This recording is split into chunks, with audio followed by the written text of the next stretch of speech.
아멘.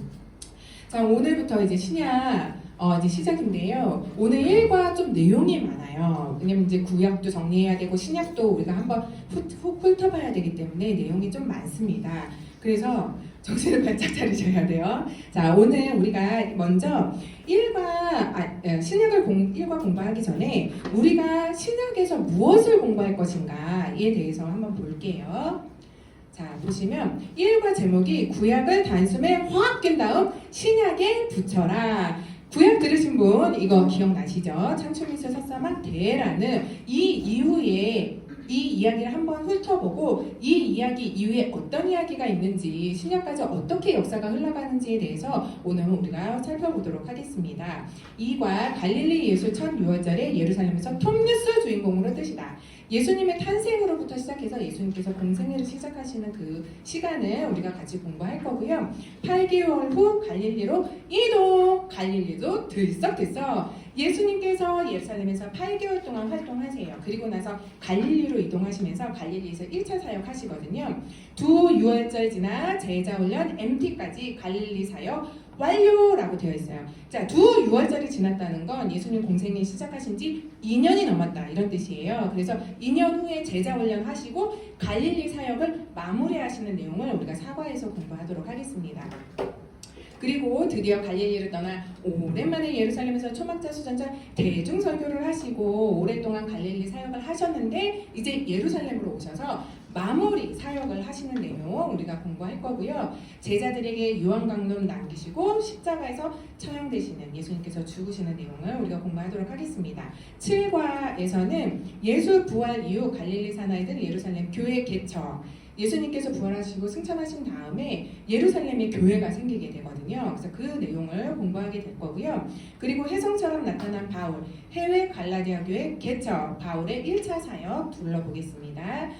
2차로 빌립보 데살로니가 고린도 교회 개척, 2차 사역, 2차 선교 여행 볼 거고요. 3차로 에베소 교회 개척 중 고린도 교회가 말썽을 피우지만 다행히 잘 해결하고 1, 2, 3차 여행 마무리한 후 드디어 로마 제국을 밟으니 3차 이후에 로마까지 가는 내용을 우리가 공부를 할 거예요. 그리고 나서 사울이 성경에서 사라진 이후에 열방 제국 무너지고 죽음당하신 어린 양은 영원히 통치하시리라. 하나님은 왕이시다.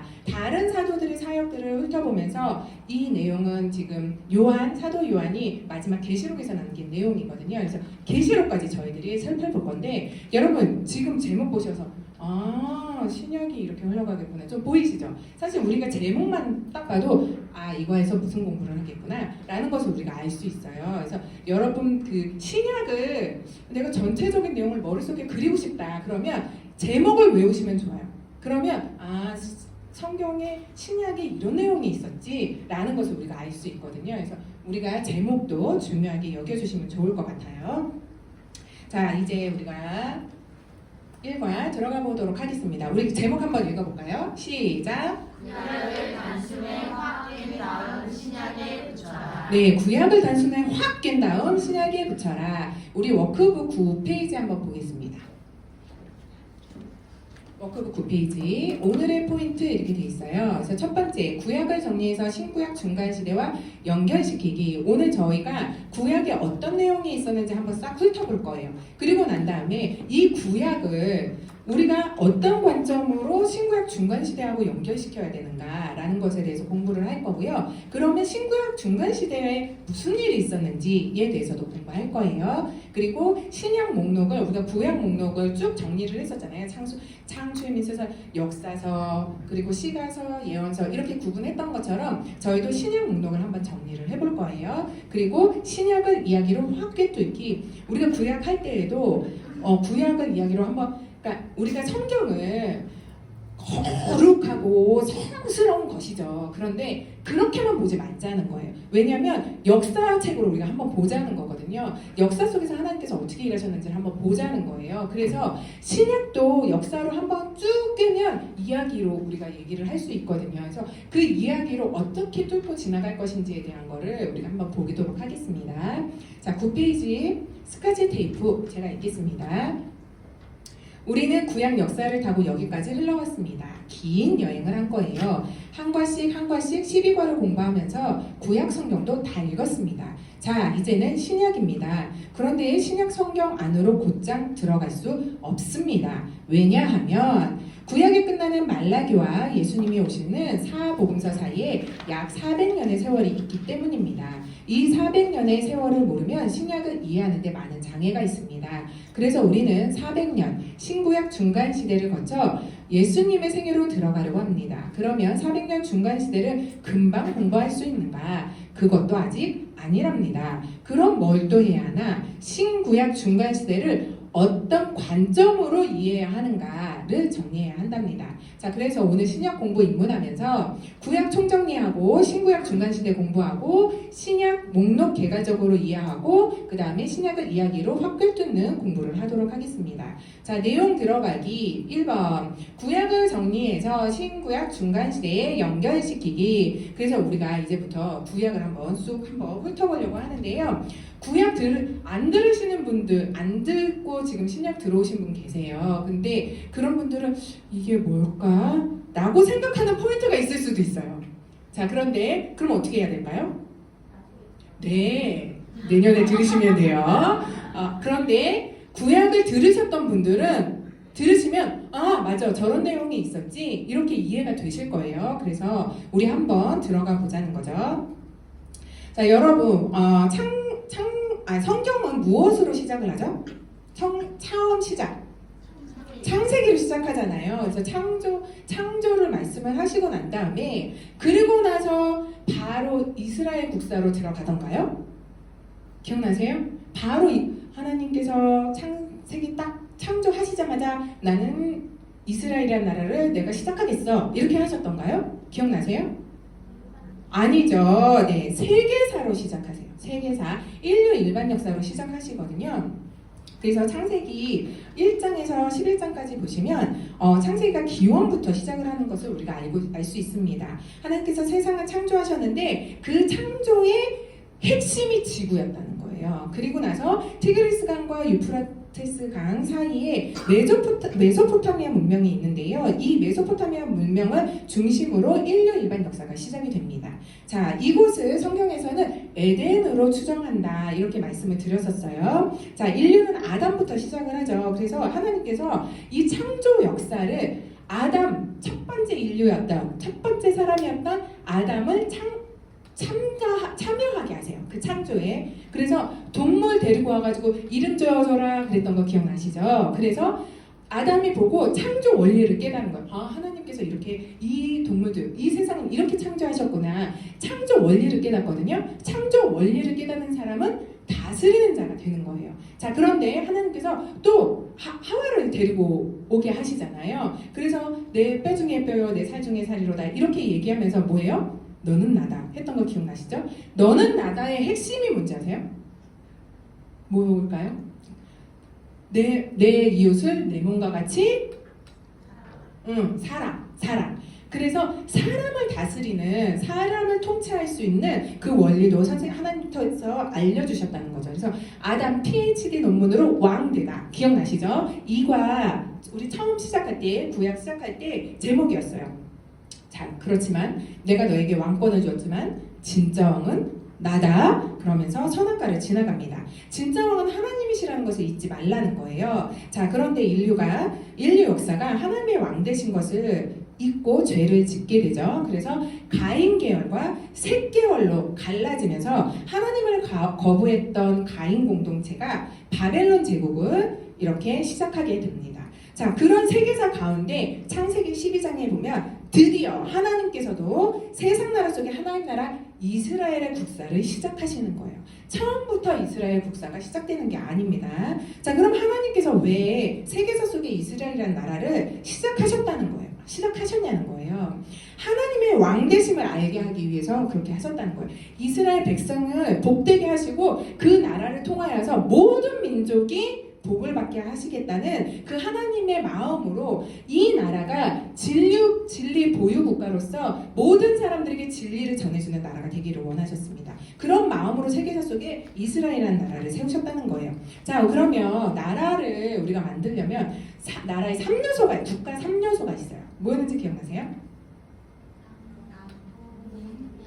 네, 땅, 그리고 국민, 그리고 주권 이렇게 있잖아요. 자, 그래서 먼저 하나님께서 이 세 가지를 충족하시기 위해서 국민 만들기를 먼저 시작을 하세요. 자, 그래서 갈대아 우르에서 아브라함 불러내셔서 지시할 땅, 약속의 땅, 팔레스타인 땅으로 가라고 명령하시죠. 그래서 아브라함은 이 땅에 하람 거쳐서 가서 아브라함, 이삭, 야곱 낳고 70 가족이 여기서 팔레스타인 땅에서 살아가는 이야기입니다. 근데 가뭄으로 인해서 전부 다 이집트로 이사 가게 되잖아요. 이민 가면서 창세기가 끝이 납니다. 그리고 나서 저기 할아버지 욥기가 발생하죠. 자, 욥기는 족장 시대를 배경으로 한 이야기입니다. 족장 시대 이야기라고 했어요.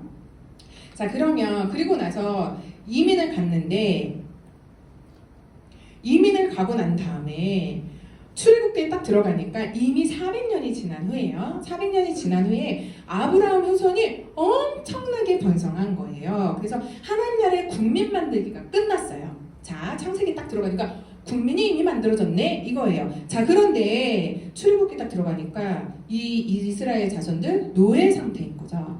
이런 배경으로 모세가 등장하죠. 자, 모세는 정치적인 문제로 광야로 쫓겨나게 돼요. 광야로 망명을 하게 됩니다. 이 시내산에서 하나님 만나게 돼요. 그래서 하나님께서 사명 주시죠. 내 백성을 구원하라. 자, 그래서 구원하러 갑니다. 갔다가 자, 10가지 재앙을 통해서 모세가 백성을 데리고 출애굽을 하는 이야기가 있어요. 자, 시내 광야로 돌아오는데 이 시내 광야에서 하나님이 언약을 주세요.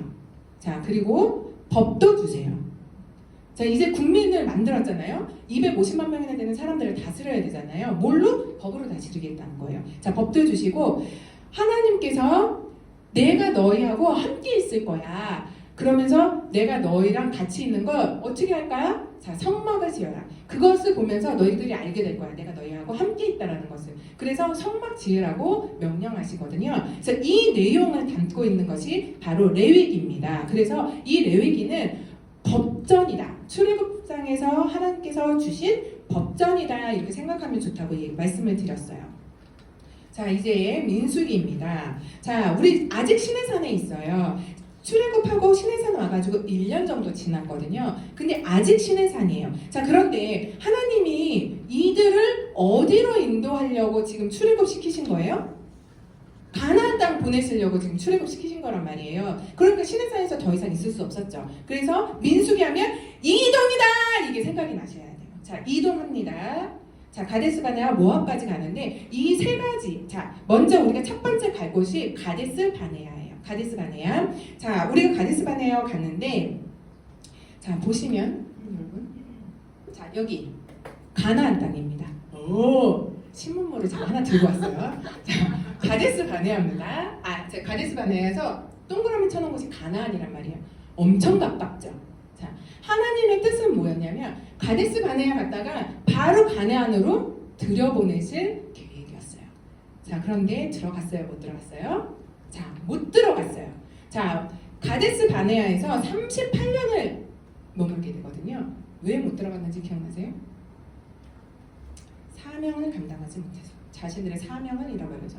자신들은 이스라엘 백성을 세우신 하나님의 목적이 뭐예요? 그들을 통해서 모든 사람이 복을 받게 하기 위해서 하신 거란 말이에요. 그러면 어떻게 해야 돼? 이 민족들 가나안 땅 들어가가지고 하나님 나라의 백성으로서 살아야 된단 말이에요. 근데 뭐라 그러냐면 못 들어갑니다. 저희는 메뚜기 같아서 저 사람들 못 이깁니다. 못 들어갑니다. 그래? 하나님께서 그래 그러면 이때 이 출애굽할 때 20세 이상이 되었던 사람들을 우리는 광야 1세대라고 불렀어요. 자, 그래 그러면 너희 광야 1세대 여기서 먹다 죽어라. 그래서 38년 동안 가데스 바네아에서 머물게 되는 거예요. 여러분 시내산까지 와서 출애굽해서 시내산까지 있으면서 그때까지 2년 그리고 가데스 바네아에 38년 그래서 우리가 광야 40년이라고 하는 거거든요. 그 광야 40년을 여기 광야를 돌아다니다가 40년이 아니에요. 여러분 하나님께서 너희들 다 죽을 때까지 내가 기다릴 거야. 그래서 40년입니다. 그래서 광야 40년. 사명을 잃어버린 너희들 내 땅에 들어갈 자격이 없어. 그래서 광야 1세대 다 죽어요. 누구만 빼고? 모세, 갈렙, 여호수아만 빼고 다 죽습니다. 그래서 다 죽고 난 다음에 모세 할아버지 출애굽할 때 20세 이상이었고 광야에서 태어났던 광야 2세대라고 부르거든요. 우리가 그 사람들만 데리고 다시 이동이다 해가지고 모압 평지로 가는 거예요. 그래서 돌아 갔는데 여기 갔더니 여기 아모스라는 나라가 있는 거예요. 우리 좀 지나갈게 그랬더니 안 돼 이러는 거죠. 그래서 거기서 전쟁을 일으킬 수밖에 없게 된. 여러분 여기 갔다가 가나안 들어가면 이렇게 들어가야 되잖아요. 그러니까 어쩔 수 없이 전쟁을 일으키게 된 거예요. 그런데 아모리를 이기게 되는 거죠. 제가 아모리라고 얘기했나요? 아모스라고 했나요? 아모리. 자, 아모리를 이기게 돼요. 그리고 나서 거기에 땅을 차지하고요.